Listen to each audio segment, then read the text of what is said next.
now, and we will start.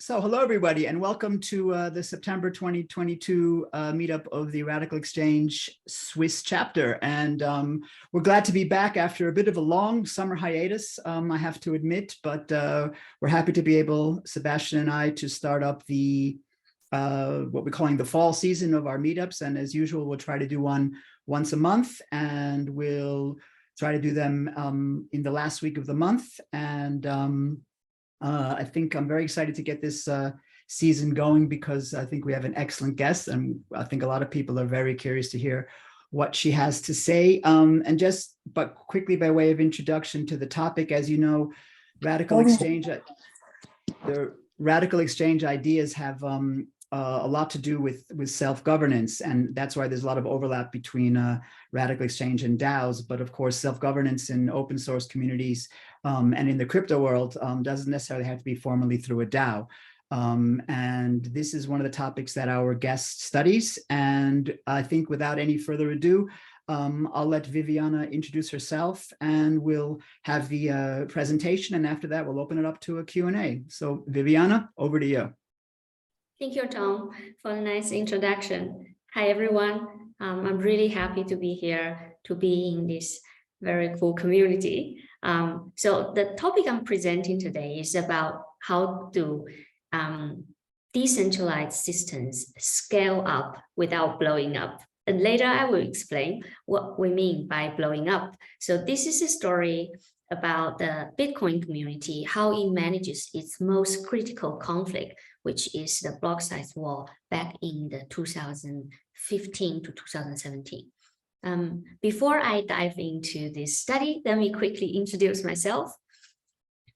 I am currently a professor of innovation and entrepreneurship at the University of St. Gallen. So the background you see is our executive campus in summer, not in today's weather. And before joining St. Gallen, I spent quite a long time at ETH Zurich. I did my habilitation in innovation and entrepreneurship.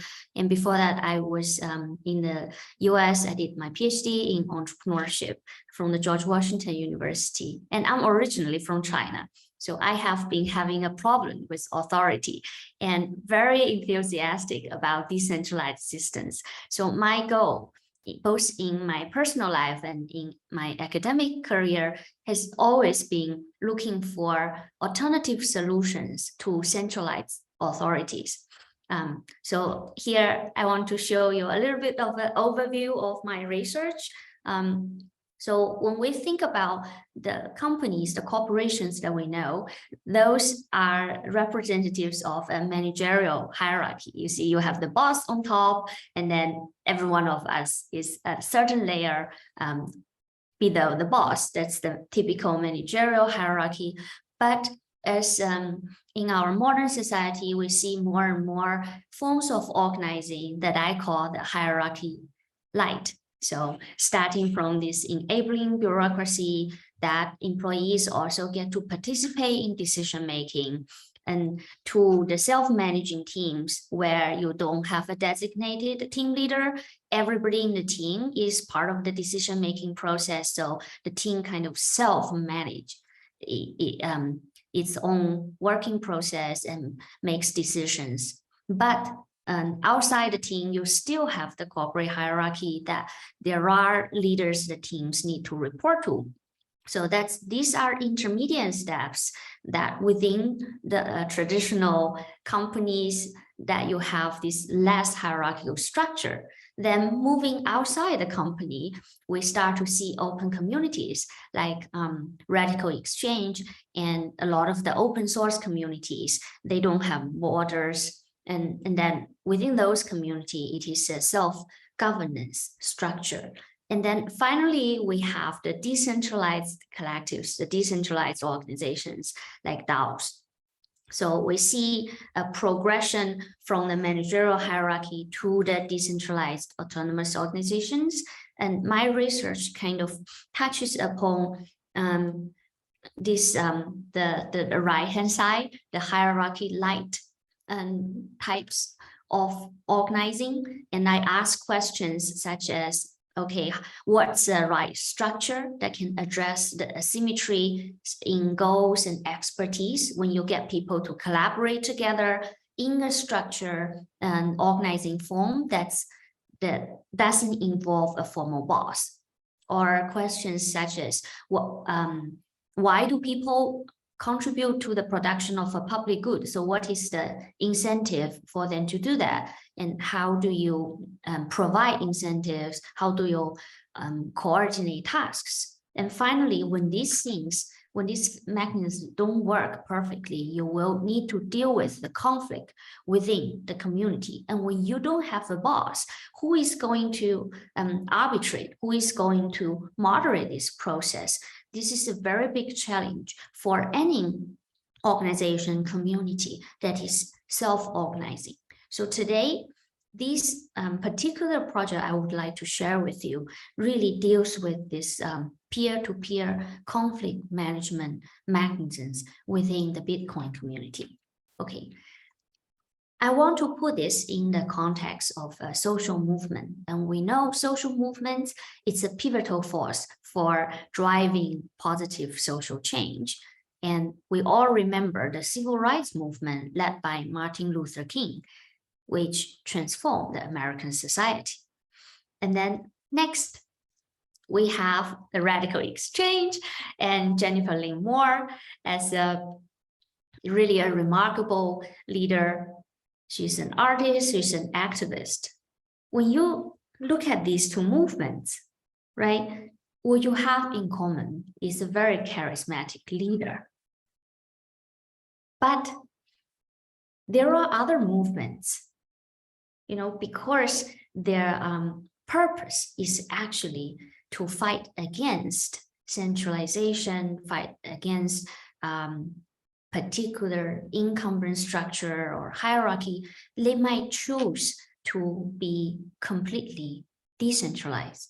So as every social movement will typically have to confront incumbents from a position of limited resource and power, they would need certain type of leadership, either coming from a charismatic leader or a movement organization, to frame the reasons for its existence, to mobilize resources from the society, and most importantly, to resolve those internal conflicts.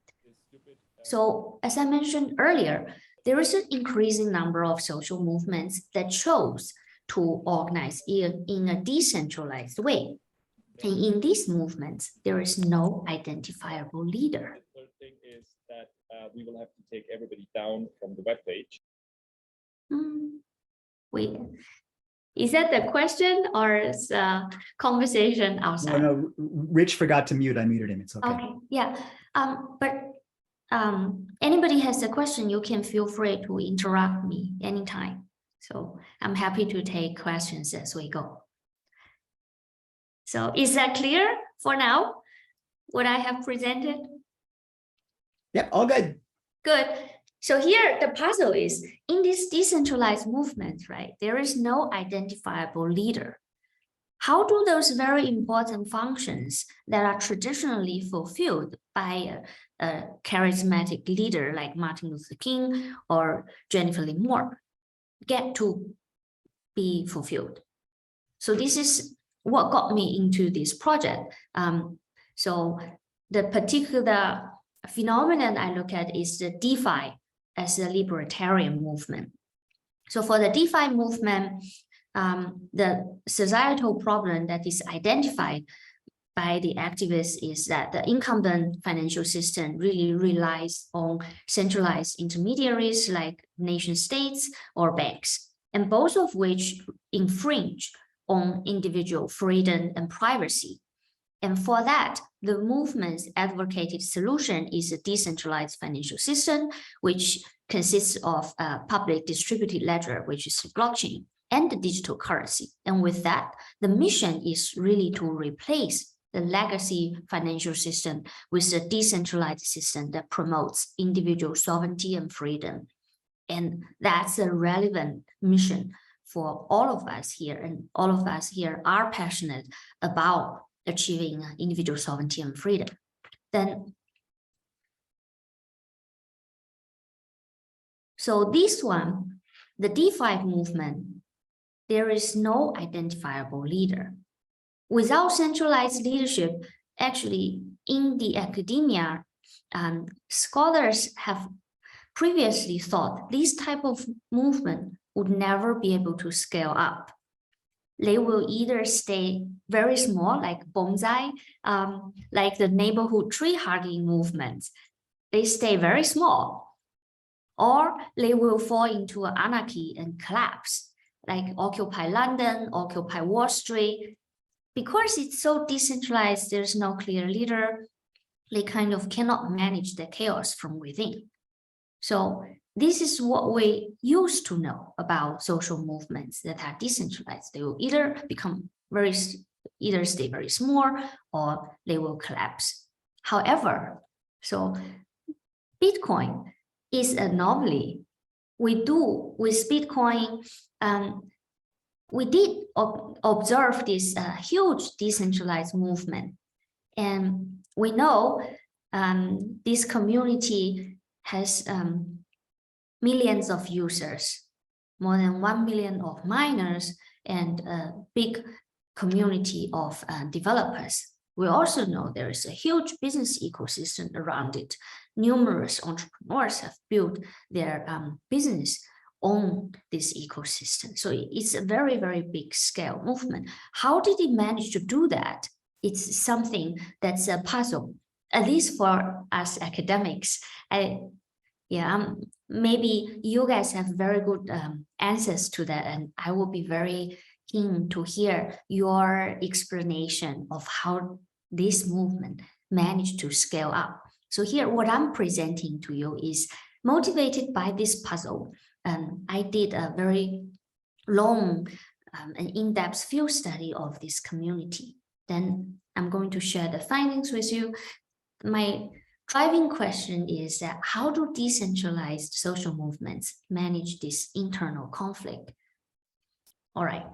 My context is the Bitcoin community. Maybe many of you already know it very well, but for the sake of introducing it to those who don't know it well, let me show you how this community is like.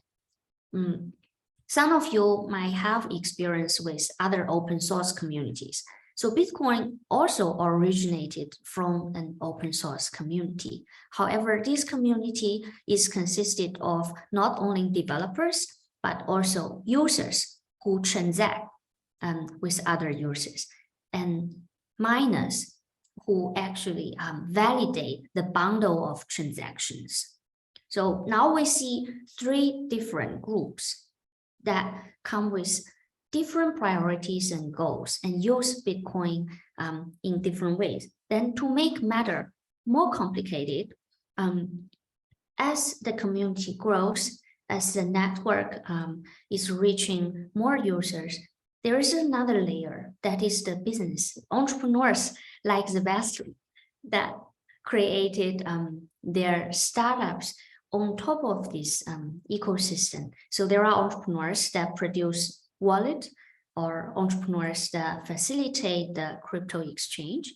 And also there are entrepreneurs that build their business around the production of equipment for mining.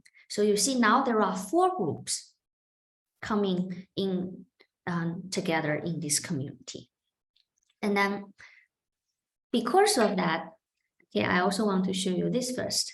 So you see this group coming together, although the fate of all 4 groups are really tied to the Bitcoin community, because the financial future, their financial future is really tied to the prosperity of the Bitcoin.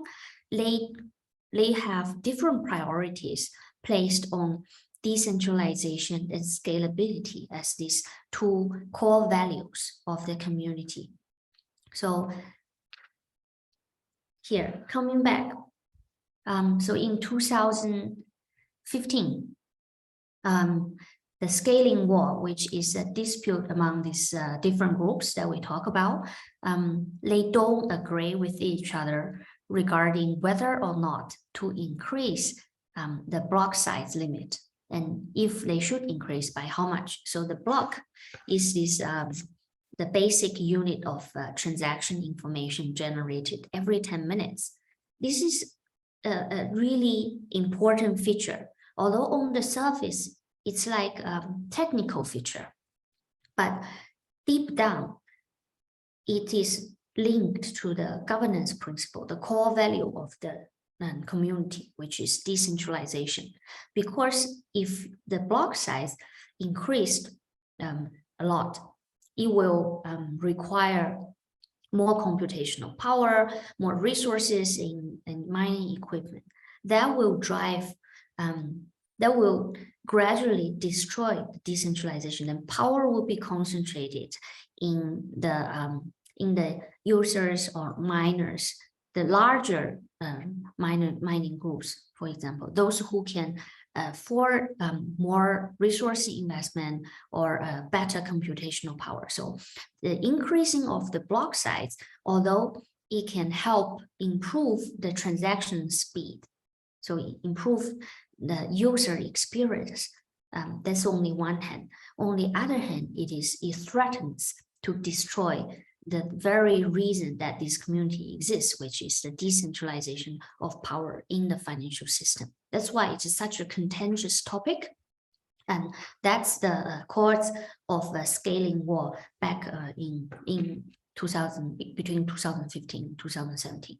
So with that as a background, then I want to explain to you why this war on the surface, it touches upon a technical factor, but deep down, it touches upon the core value of this community.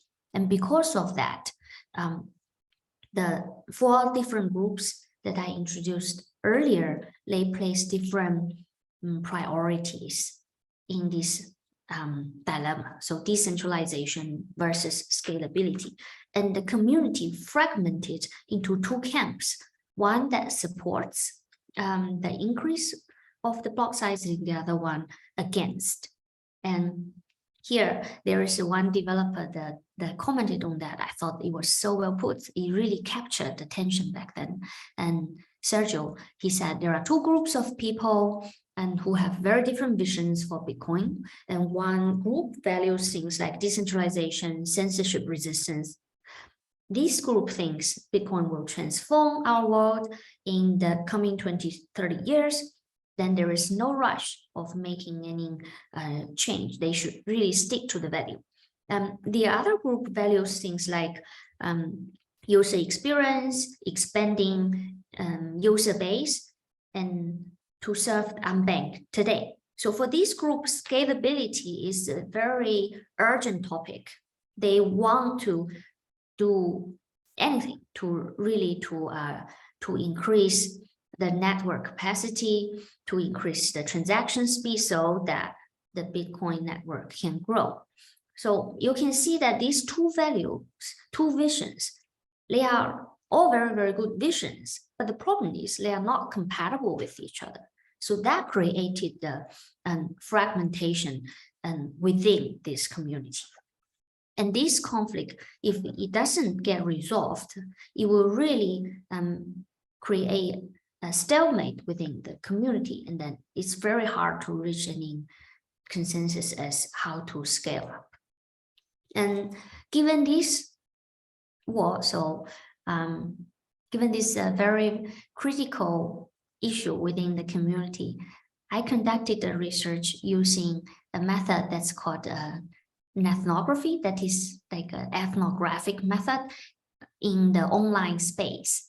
What I did is I have collected all the video presentations from those scaling conference. So remember, this is a community that's self-organized. So community members actually self-organized a series of scaling conferences to really discuss and debate and try to resolve the disagreement and try to find a solution in order to scale up the Bitcoin network. So I follow those presentations and roundtables in these different conferences. I also immerse myself in this online forum. So I am part of the forum participant of the Reddit and Bitcoin. And then finally, I have collected and analyzed the white papers, blog posts, and the social media traces of the key individuals from both camps.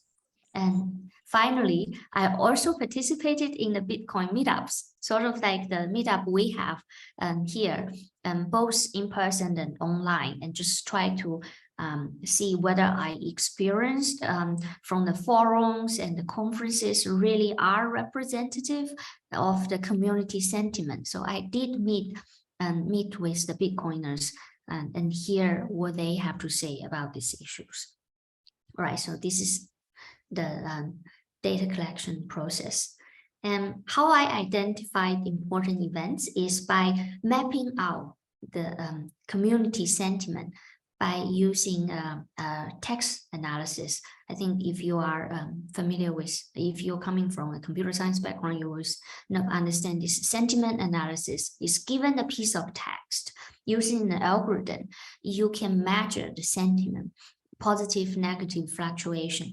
This is the fluctuation of the sentiment within the Bitcoin Reddit forum. So from the valleys and peaks that I could identify the important events, and then I will follow those events and try to trace back what key individuals said, what are the debating points within the online forums. So those are kind of my map of analysis. All right, so with this, what I found in steps, first, I found there are a few very intriguing features of this community, starting from the cultural features. And there's a very strong community norm, there is a cult-like language, and there are a set of core values. And given the limited time here, I think I will just show you one example from each category. So this, in terms of the cultural feature, I would love to talk about the language. Because I think this language is so fascinating. For any of you who has been to a Bitcoin meetup, you can perhaps share with us. Has anybody been to a Bitcoin meetup? The question for our audience. I for one, am definitely one of the people who have been to Bitcoin meetups. Yeah. Cool. Yeah, then you can tell me. Yeah.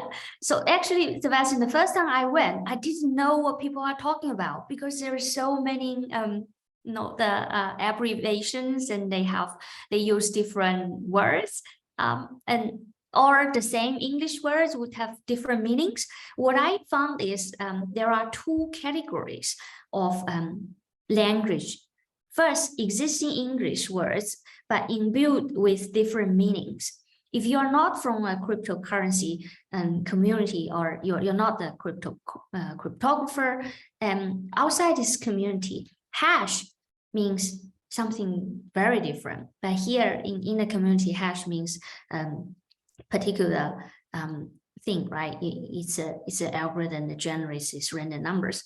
Then the second category, what I found really interesting, is a completely new set of vocabularies and terminologies invented within the community, like hold, H-O-D-L, which originally was a misspelled word from a community member when the person is posting a message saying that I am hodling. That is to signal that you are holding on to your coins despite price fluctuation, a signal of strong faith.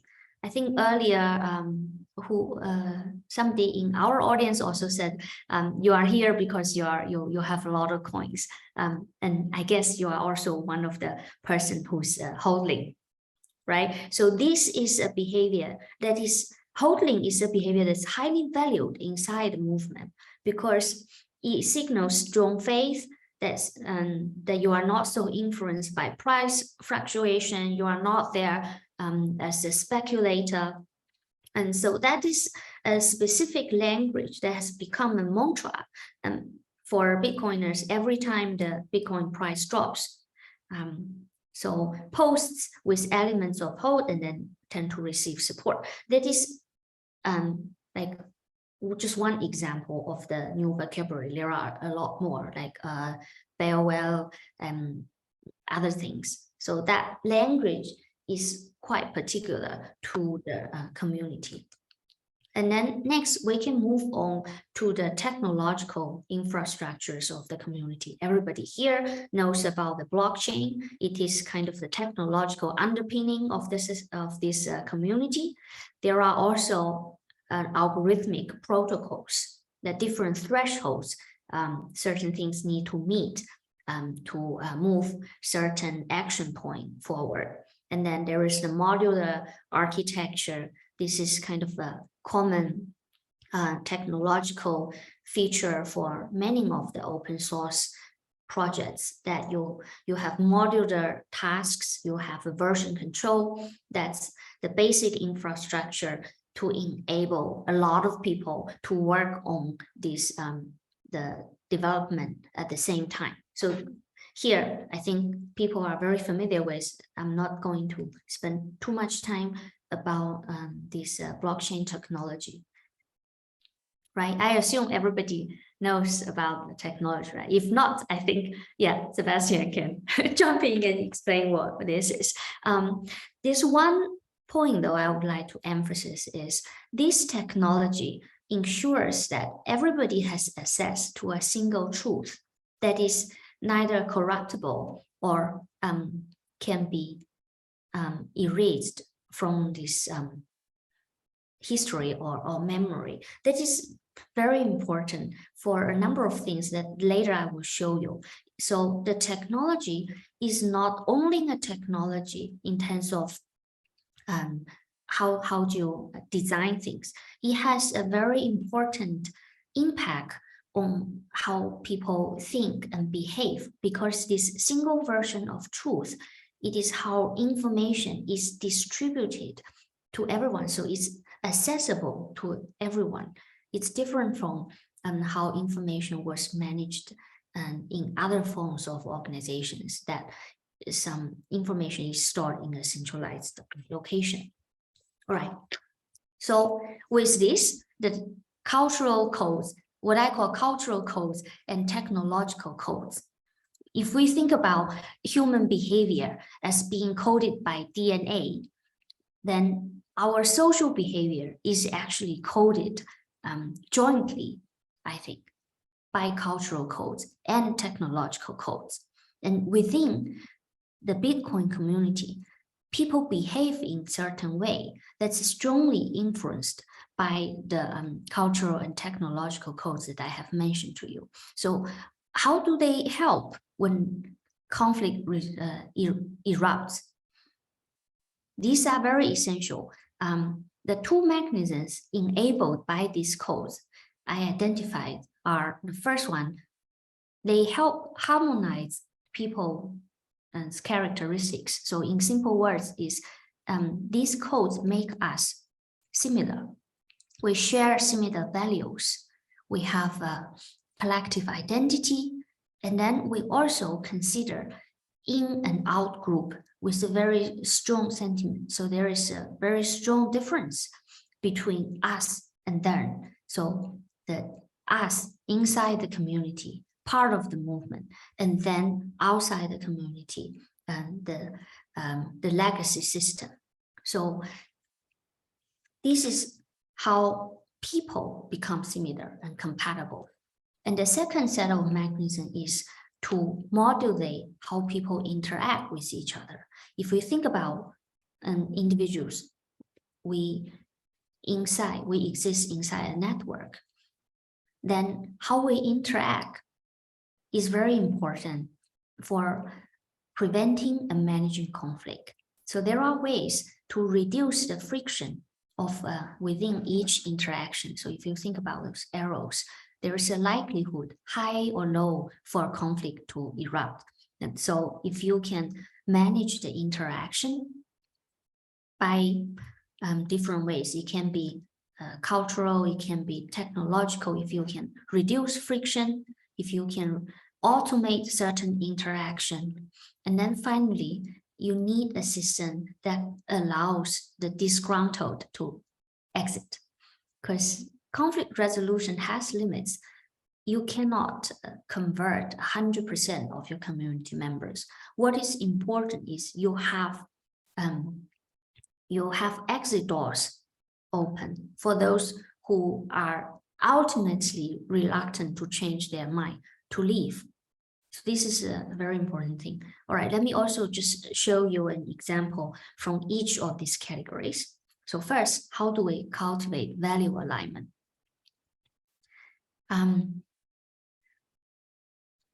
We as humans, how we think, are heavily influenced by language, mythology, and art.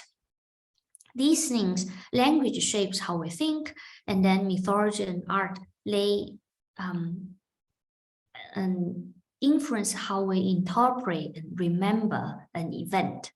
So let me explain what I mean by this our understanding of the world being shaped by language and mythology and art. One example comes from 2014. I don't know if any of you remember this event. It was one day in November, somebody just showed up and tried to sell 30,000 Bitcoins at 300 each. That was under the market value. And back then, Bitcoin was relatively small. Such an action would have like a widespread market implication that would actually bring the Bitcoin price down. But the Bitcoiners or the community members, they rally behind this movement, behind this action. They said, let's digest this. And they call this, they named the seller farewell. So it's and later became part of the language. And they rallied a fast response across all social media sites. So within 6 hours, all the coins were digested at market value, rather than this below market value price. So after this event, the Bitcoin price actually immediately bounced back with a 25% increase. So community members remember this event with a great amount of pride. Okay, Sebastian, yes? Yeah, I was actually kind of active at that time in Bitcoin. It was really funny. You have to imagine it's not like these sophisticated trade platforms like Binance today. So you had trade platforms which had integrated, kind of chat platforms, and the most iconic of them being Poloniex and also BTCE having what people sometimes call the troll box, because anybody could write anything there, and as you can imagine, it was pure chaos. So there was basically this huge sell, and there were multiple orders, and people were talking about these sell walls, as you call it, because if you look at such a chart, you see like this huge order of a large number of prices, and people were eating up the wall. So connecting to what you said before about language, yeah, absolutely right. And I think there were some parts of language that were born around these days that stick to this very day. Yes, the languages that are born are not just like a vocabulary without any value, right? They are born with very strong positive or negative connotations. Like the holder is it's a very much valued community member, and the farewell is very much condemned enemy of the community. So these languages convey a very strong approval or disapproval. And here, this event that can to be remembered as a community pride that shows that what the solidary community can do. And it's also a guiding principle of how community members should behave later. And here, the arts, poetries that are created based on this event that are available and on the web are, if you are a new member of the community, this is what you see. This is how you come to interpret and remember this history. And that's also how you get to be socialized and you will behave later as a community member. So this is how a shared value, shared memory are created within the community. So I think that's a fascinating history from the movement and community perspective. All right, so next one, when we look at differences, now first I explain to you how people become similar, comparable with shared value identity. Next, let me show you how interaction among people are being moderated within the community. Here, what I want to show is the second mechanism, how we automate interaction, automate resolution, so that we need a minimal amount of interaction. I think this is very much the benefit of having the smart contract. So this is done by coding the process inside this as a smart contract based on this blockchain technology. For example, if you and I, if Tom and I agreed on something, and I show up here, if I show up, he's going to buy me a beer next time we meet. But there is no way I can enforce this, right? Next time I see Tom, Tom will say, hey, but you show up 10 minutes late. Then I would say, we didn't define this in our handshake contract. If I'm 10 minutes late, he's not going to buy me beer. Then you can see that we're going to argue with each other, because this resolution is not so clearly defined. It's not automatically executed. However, if we define this on chain, if we code this, then it can be coded as long as I show up. So it's a 0 or 1, right? As long as I show up, then I have a value of 1, and then immediately 1 beer has to be delivered to my desk. Then there is no room for us to negotiate further, for us to argue further. This minimizes the interaction between two individuals or a network of individuals, that reduce the conflict potential down the line, so within a certain process. And here, for example, if something, I'm just giving the example of the SegWit, which is the main solution that's coming out as a soft fork. There is very specific things being coded as what, when a threshold is met, if 95% of the blocks within a period of 2 weeks signal support, it will be logged in. And after a certain period, it will come into activation. So this is like really clearly defined, and there is no room for negotiation. This is how conflict potential is kind of curbed by using this technology. All right, so now let's just wrap this up. It's a very complicated process, and if I explain it in theoretical terms, it's a multi-stage model, starting from conflict prevention to conflict resolution, and then finally the resolution maintenance. But I want to show it in really simple terms. If you leave this talk, what you should remember is how to scale up a decentralized movement. My answer is that this is a 3-step process. First, we need to cultivate conditions for common ground. So value alignment, a shared identity. How do you make people's characteristics and interaction comparable? So there's a common ground. Then the next set of mechanisms is to expand that common ground through socialization. And either it's by having a very clear or unique language system, or you have a set of memory, and so the cultural artifacts and the strong cultural norms that help you socialize and reinforce a certain set of cultural values among a group of people. So you try to expand the common ground. And then finally, you need to have the exit door for people who absolutely don't agree and fundamentally against what you are trying to do. You need to have the room for them to leave. And as long as you can socialize more new participants than those who are leaving, right? So this is a simple equation. if those who are joining and part of the common ground are more than the disgruntled who are leaving, you are able to scale up this decentralized system.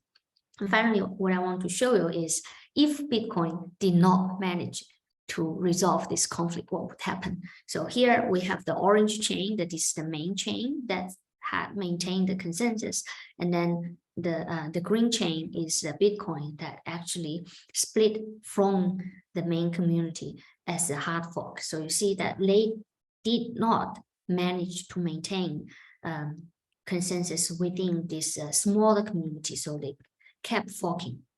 Then I would say if conflict cannot be resolved, you will see a significant weakening of the strength of a social movement, and that's not very healthy, and that threatens the survival of a community.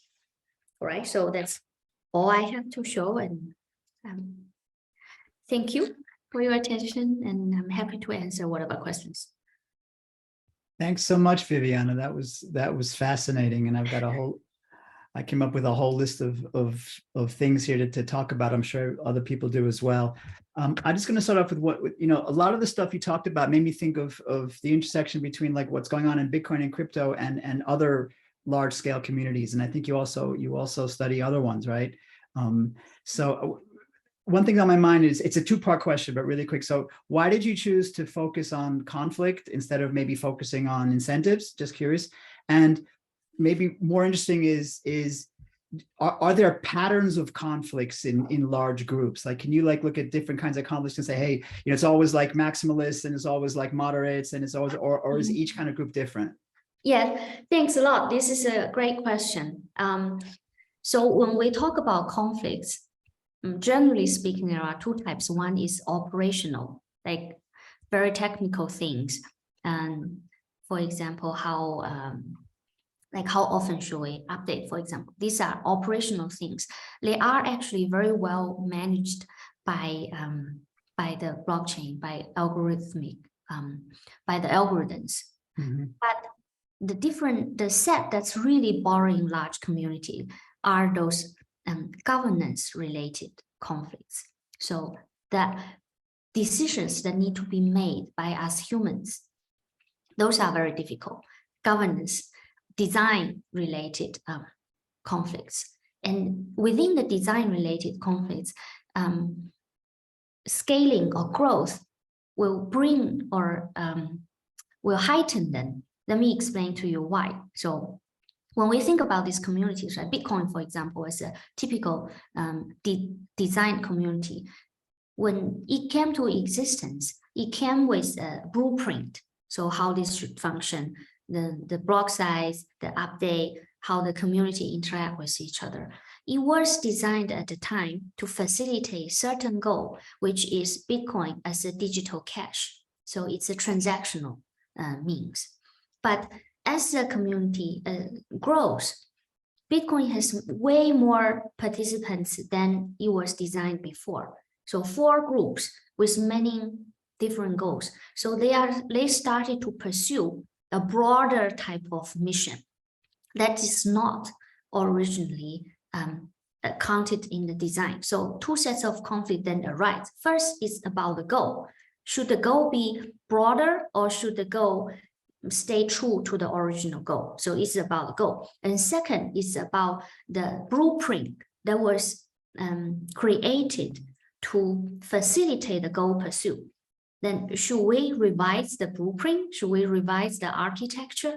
So you see these 2 things, they are so fundamental and there is no clear answer to that. And the community was not originally designed to deal with conflicts relating to the goal and relating to the fit between the goal and the community's blueprint.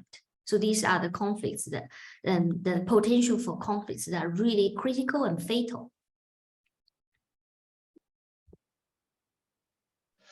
Vivianna, a question from my side. So I'm really fascinated by this example of the Bitcoin scaling wars because I think the currently ongoing discussions in MakerDAO, albeit in a very different domain of stablecoin and how do we manage it, goes in the exact same direction.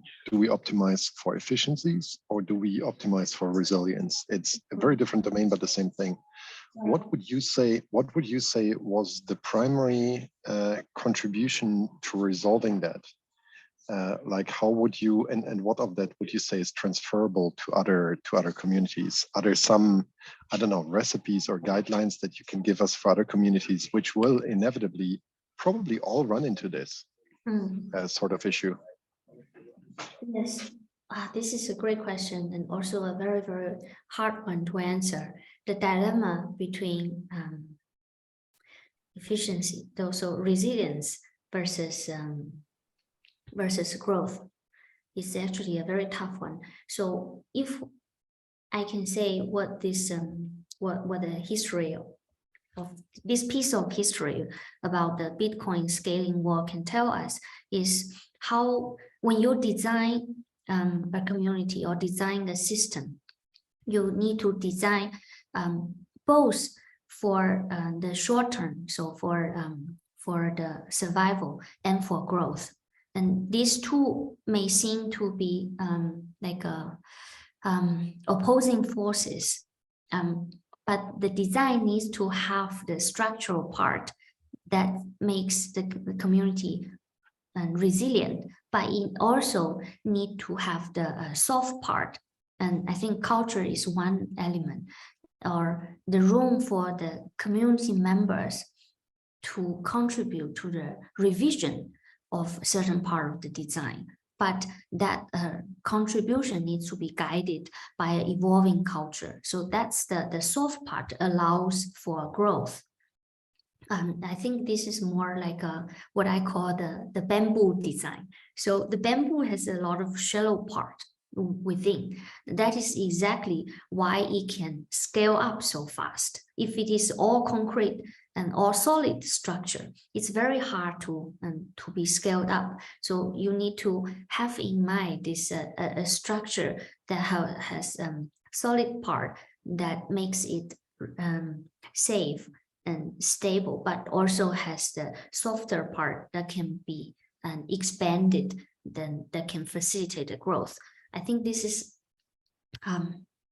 is only a general design principle. I don't know how we can concretely land it to the algorithm level, but I can say that at the cultural level, a concrete solution is to have the culture that's allowing certain, like the feedback and revision from the community members, make that possible.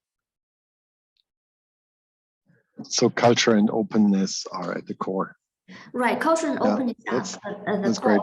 Yeah, and openness is not, okay, yeah, this is a very tricky point. You need to be open for the community members' feedback and revision, but you also need to have very strong culture to guide their feedback and revision, because we discussed this earlier, is otherwise they will act on their individual and private interests rather than act for the community's interest.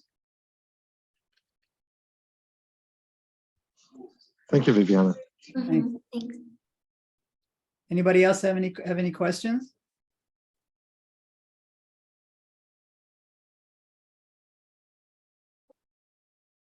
Okay, otherwise, I would have another one that kind of occurred to me, it's for you and maybe for the whole group. So, and I could be completely wrong, but you rightly said that Bitcoin is interesting because it has no leader. But I think that there's an argument to be made. I don't know if it's good or not, but there's an argument to be made that it kind of does have a leader in Satoshi, and he's charismatic by not being there. Right, by becoming sort of this mysterious, origin figure, there is a kind of a charisma and a kind of a binding course. And do you think that there's something to that, or do you really find communities that are absolutely leaderless? This is an interesting question, because Satoshi is kind of like a leader without faith, and right. He is the original designer of the community, but he designed the community in a way that's not under the influence of any particular individual. I remember one of his posts is like, before he disappeared, he's making a point that if anybody later appear and claim him or herself to be Satoshi, that's definitely not Satoshi. So that's like a very strongly embedded feature that's helping the community to steer the community away from the influence of any particular individual. So later when what's the name of this guy? Greg Maxwell? No, the bad one. Craig Wright. Craig Wright. Craig Wright, yeah. When he claimed to be Satoshi, right? Then the community actually, started to analyze the writings and the really the ethos of Satoshi as the founder of the community, and decided no, if this is Satoshi would not want to influence the community's decision making, would not want to meddle this process. And so also I think one of the ex-core developer, Mike Gallen, was trying to be the benevolent dictator of the community, and he was really taken very badly by the community, because this is a community with a very strong ethos that nobody should be able to single-handedly influence where the community is going. So I think although there is a kind of the founding designer or architect of the community, like the ongoing existence of the community does not rely on a single leader. So this is my understanding. It's funny, Vivianna, that you bring up the example of Mike Hearn, who actually at the time was based out of Zurich, was actually working at Google Zurich. Mm-hmm. And yeah, then left the community, the Bitcoin community, and is rage quitting, I guess is the right term for it, Mm-hmm. and joined kind of the private blockchain space, which is an interesting riff on it. Vivianna, when we talk about kind of these unhappinesses in the community, I have actually another question. So one thing that some Bitcoiners are defending publicly, sometimes to this very day, is toxicity. Like many times when you talk to Bitcoiners, they are actually not friendly, they're kind of unfriendly deliberately. Yes. And one of the folks said, well, this toxicity of Bitcoin, I have to kind of paraphrase this quote, but it was on Twitter, that the toxicity of Bitcoin is important because that is the defense system of Bitcoin. Yes. What do you make of that? Yes, you mentioned There's some basis for that. I think this is a side effect of their very strong identity, collective identity. So it's a very strong us versus them. So I mentioned this difference between in-group and out-group member. Very often, how do you strengthen the cohesion of a group of people is to put a common enemy. So for the Bitcoiners, they see anybody who criticizes them, question what they are doing as an out-group, as a potential common enemy. That toxicity is like very strongly against them. So they will consider us and then them. So these mechanisms actually make it possible for people in group to reach some type of agreement or reach some type of a compromise. Because with the presence of the common enemy, then people within the community are willing to compromise and willing to, to make some recession within. So that's how they could actually stay together despite differences. So they would have like a larger picture of, okay, we disagree about these things, but in the larger picture, then we are still us. You see how this is played out within the community. So the toxicity you mentioned is towards our group, right? Is not like towards then each other.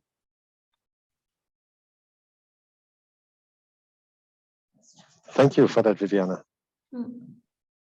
Vivianna, do May I- you think? Oh, go ahead. Thanks, Tom. It's interesting presentation. I'm always wondering, listening to presentations about actually theory of organization. What does the blockchain and this new technology space bring into the theoretical concepts of the organization, how we organize, what are the principles, and what is actually, is there anything new in the academia developing or already developed then bring us forward in thinking about organizations? Or are we kind of still reusing the old concepts for describing the new tools? That's a great question. This is actually a very scholarly question. Yes, I think that it brings something new. The organizational theories justification for formal authority to exist comes down to the three major functions of formal authority. The first one is to provide incentive. So provide the incentive, for example, the boss is paying the salary. Financial or non-financial incentives for people to contribute for a common goal. But that in modern society, we see people also come together in open source, for example, to contribute to a common good without the role of formal authority. We can have benevolent dictator, but no formal authority. So this major function is being challenged. But then two others remain. The second one is to coordinate information. And very often in a company, the boss is the one who receives information from all layers and then making a strategic decision. Why is this guy or girl legitimate in making this decision? One could argue because the CEO has the best information to make the decision. However, with that technology, blockchain technology, for example, everybody has access to a full set of information. Then that challenges this reason for a formal authority to exist for human collaboration, right? And the third one, which before this, I wouldn't say before my single study has never been challenged, but the third reason remains, at least among scholars, for justifying the existence of the formal authority is that they help to resolve conflict. And the reason being that if we are all peers, and you, me, Tom, and Sebastian, if the four of us don't agree, peer-to-peer negotiation takes forever, and there could be no end. So we need a boss to arbitrate, to say, hey, Tom is the most senior here, you listen to him, and then that's it. That's how conflict gets resolved with formal authority. Now, without it, how is it done? Very, very little knowledge exists. So I would say what we learn from Bitcoin is a set of mechanisms, peer-to-peer conflict prevention and resolution mechanisms that could exist without a formal boss. I think that's the insight, the theoretical insight that we can contribute to the organization scientists community. Excellent, very interesting. Thank you. I did get a question, Vivianna, for you from another team member that I will anonymously relay here to you. So Hopper has, and sometimes it seems by accident, that's talking about the project that we're working on, done a few things that you mentioned, Vivianna, in your presentation in our community DAO that seem to have gone well this far. And one evidence that we have is that the incentivization scheme, which we came up with, is actually easy to game, but no one does.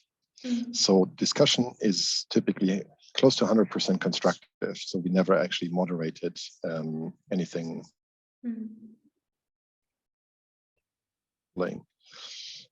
So basically this seems to have happened organically, but of course we need to scale it. So the question is, should we trust that this behavior of a community will continue and focus on technical aspects of scaling, or should we try to concretize like some of the processes, like formalizing our values? Because we can also imagine that trying to push too hard will force the community into a cultish properties to break basically. So should we just rely on the fact that it will keep going well, or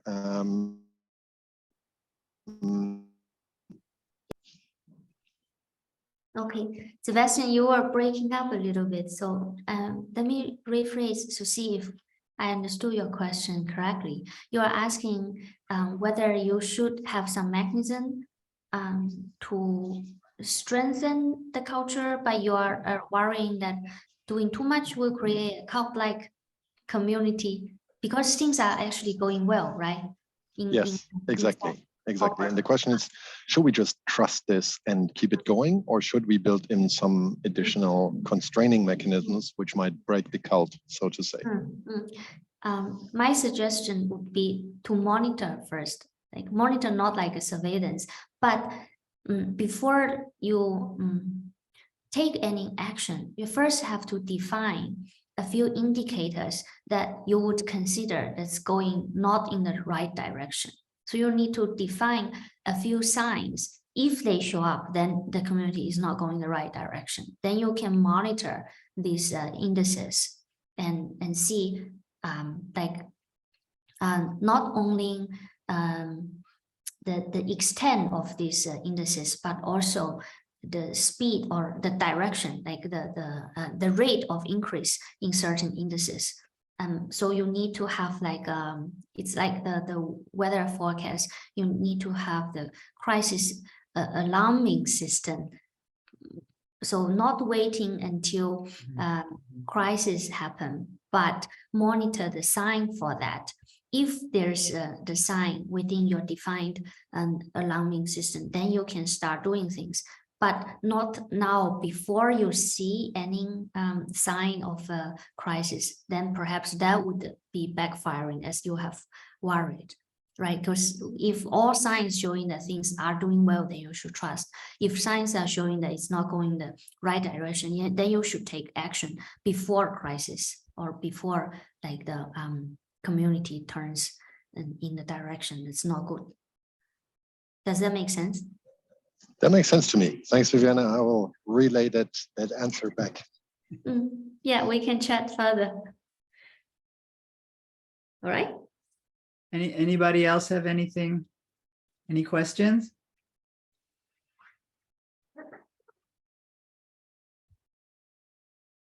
Okay, I think I'll have one last one, then we can wrap this up. But I'm just curious, do you find, and this is a bit related to what DJ Cool asked, but do you find any differences between like crypto communities like Bitcoin and other open source communities in their dynamics that makes, because I think you mentioned that in your abstract, right? That there's specifics to this crypto world.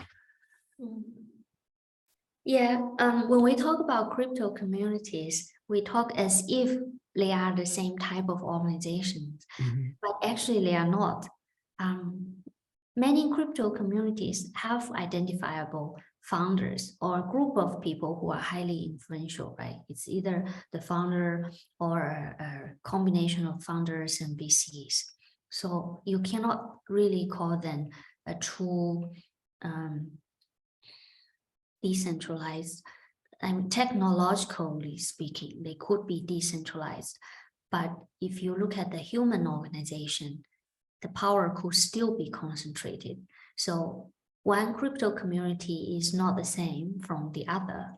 So we still need to look at them with differentiating, I would say that. And then crypto communities are not exactly the same as the open source community, because the open source communities are only made of developers, right? But then the crypto communities can be a combination of developers and users and investors or other business people. So these are the differences. I came from a strong research background on the open source community. So that's the type of community I understand very well. Then when I see the crypto community, I was like, this is much more complex than the open source community. Because the open source community, people really share a set of value. You can clearly identify them. It's open and free, right? And it's for creating common good. Any commercial adoption is to facilitate the distribution and the use of the common good they created. It's very simple. So it's actually quite easy to understand community comparing to the crypto ones. Yeah, that makes a lot of sense. Vivianna, this has been fantastic. Thank you so very much. Maybe quickly before we wrap this up, do you want to tell the group about your research into DAOs and DAOs challenges? I posted the link to the survey, but maybe you want to talk a bit about that. Yes, thanks a lot for mentioning this. Yes, I have a few other projects on DAO governance and design. With co-author Panish Puranam at INSEAD, we have wrote an essay about the current challenges facing DAOs. And we are also collecting data to see what the community, what industry colleagues are saying about the challenges when they design and participate in DAOs. So we have a survey. I would really appreciate that if you can take part in this survey, and Tom has shared the link. And if you know any other friends, colleagues that have experience in DAOs, I would also really appreciate that you forward the survey link. Thanks.